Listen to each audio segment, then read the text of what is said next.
Shalom.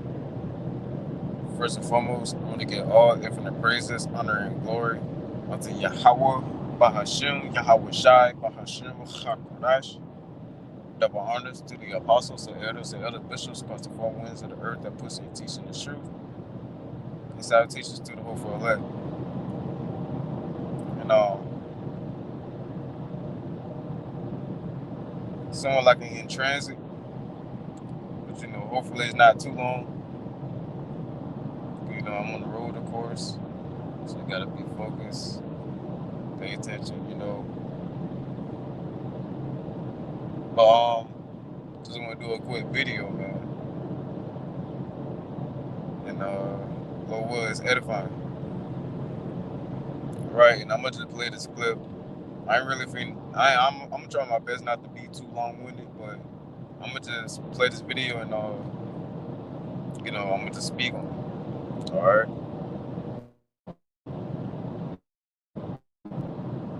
We have a World War III status update. Trump just approved attack plans to bomb Iran, but he's reportedly waiting to give the final order in hopes that the threat of U.S. involvement will cause Tehran to abandon its nuclear program. Given that Russia and China have already warned the U.S. to back off, a direct strike from our military could escalate this from a regional conflict to a global war. We're already seeing signs of global escalation. The U.S. is evacuating diplomats and building up forces in the region. Russia is moving ships closer to the Mediterranean, and China sent naval vessels to the Gulf. The Iran foreign minister released a statement warning, quote, "If the Americans decide to get involved militarily, we have no choice but to retaliate wherever we find the targets necessary to be acted upon." The supreme leader of Iran also announced they will not surrender and warned that any U.S. military intervention would bring irreparable consequences. I mean, you heard it. America approved or Israel approved, whoever approved, it's all the same people. Approved strikes in Iran due to them using violence, right? Which is civil unrest. It's civil unrest. You might as well call it that, right? But the people, goodness, man. Just the thing about this devil.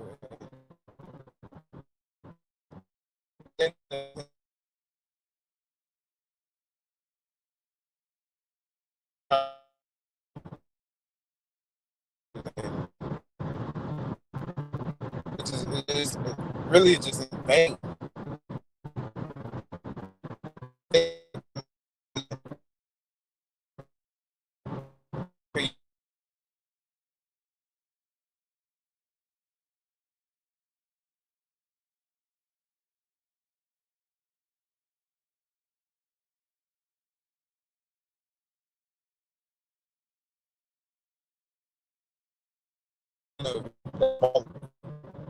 See, so it's in vain. Yet he want to take more and more and more. He just can't get enough. He constantly want to fill his belly, right? If you know what the scriptures say about him filling his belly, and he will feel the Lord should cast a strike on him, right? Paraphrasing that scripture, right?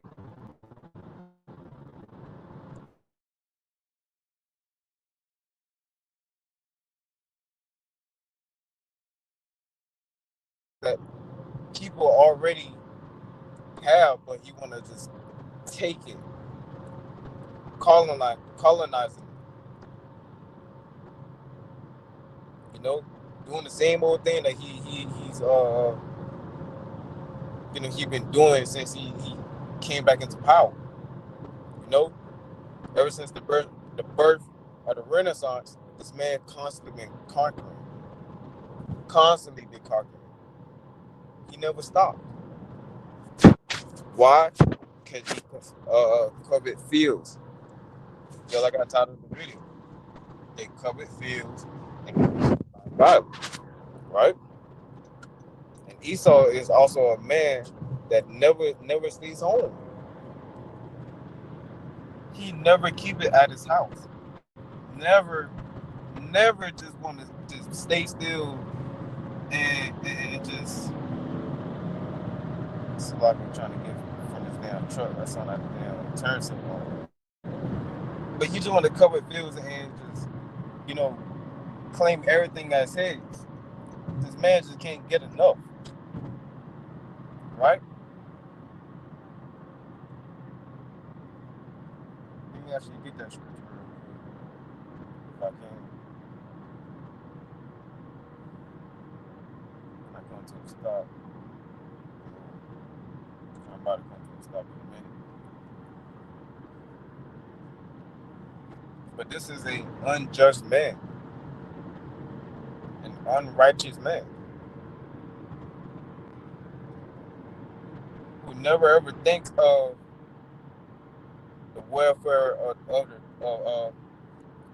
people. This man just do what he wants. Always playing the victim. Always playing the victim. That is number one thing is playing the fucking victim. What's that say? It's a fucking damn shame at his big old ass age. But hey, you can't expect that from the wicked man. You cannot expect a wicked man to turn from his wickedness or to act righteous or to be righteous. You can't.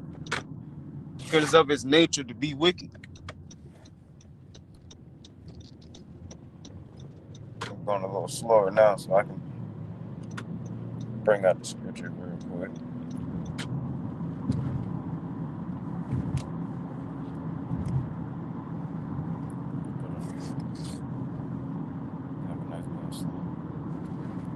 This is the book of Habakkuk, chapter 2. Yeah, I'm going to start at verse 4. Behold, his soul, which is lifted up, is not sluggish. Behold, his soul, which is lifted up, is not upright in him, but the just shall live by faith. Knowing that we under this man, we got to just constantly live by faith every single day, right? As it says in the New Testament, we walk by faith and not by sight, in the words of the Apostle Paul, right?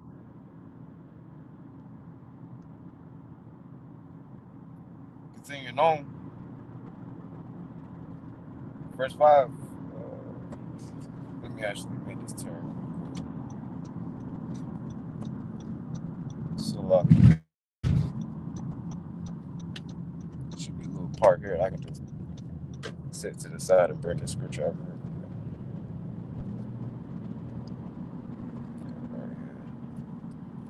So I can bring the scripture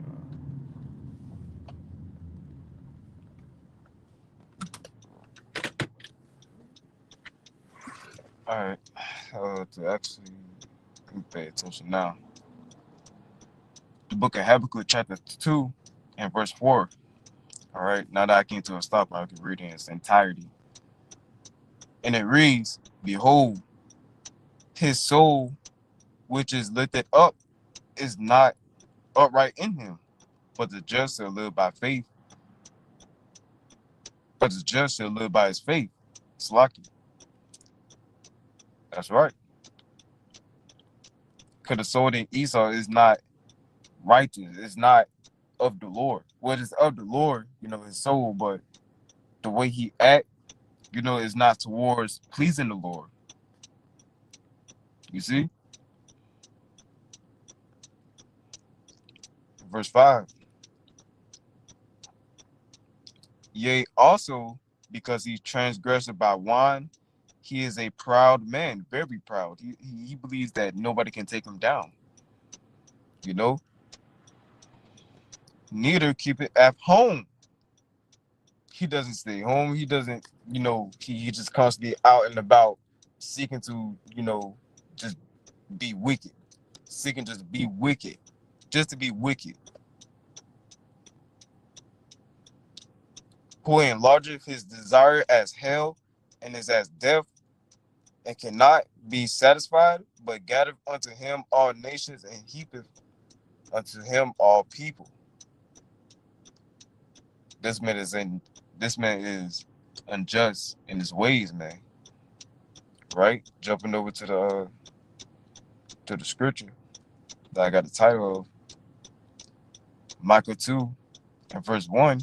Woe to them that deviseth iniquity, speaking of Esau, right? Starting with the top banking families, man. First and foremost, it always starts with them. And work evil upon their beds. When the morning is light, they practice it. They practice it because it is in the power of their hand. You see, Job 9:24, man. The earth is being. Man, I might actually get that since we ain't read it in a while. Job 9:24. A beautiful classic. Job 9:24, and it reads, "The earth is given into the hand of the wicked. He covereth the faces of the judges thereof. If not, where and who is he?" Don't nobody know who Esau is without, us revealing who he is. He is the wicked, right? He is the devil that the Bible speaks of, whom the Lord, Yahweh Bashim Yahushai, have indignation with forever, right?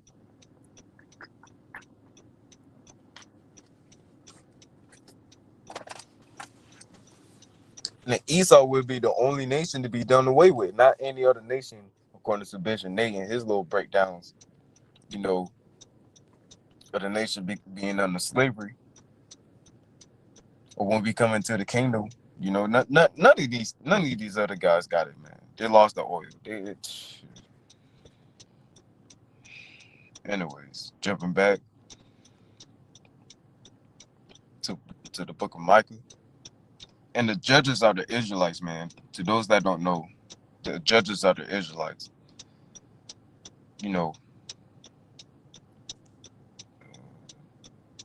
Verse 2 now. Micah 2:2. And they covet fields, see, and take them by violence. Then he just took violence really by violence, and houses, and take them away.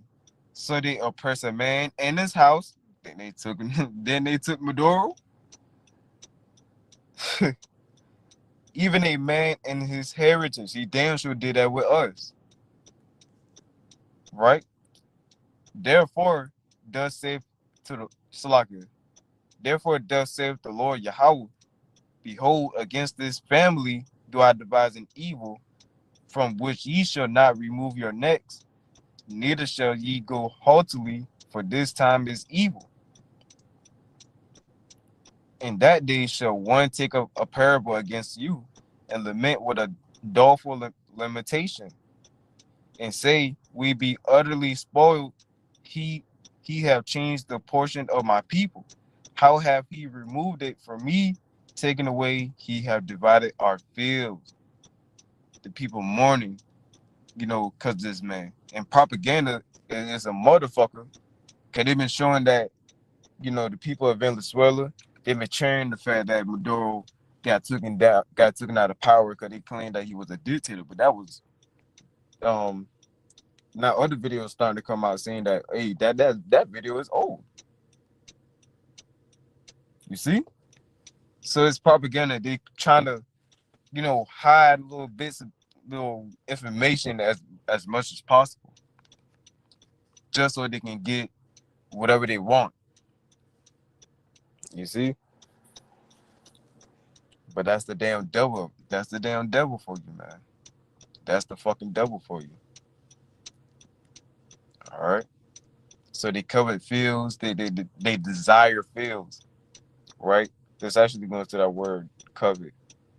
For those that don't know, really.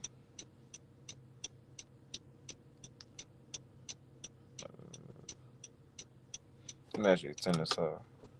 I know that's kind of annoying for some.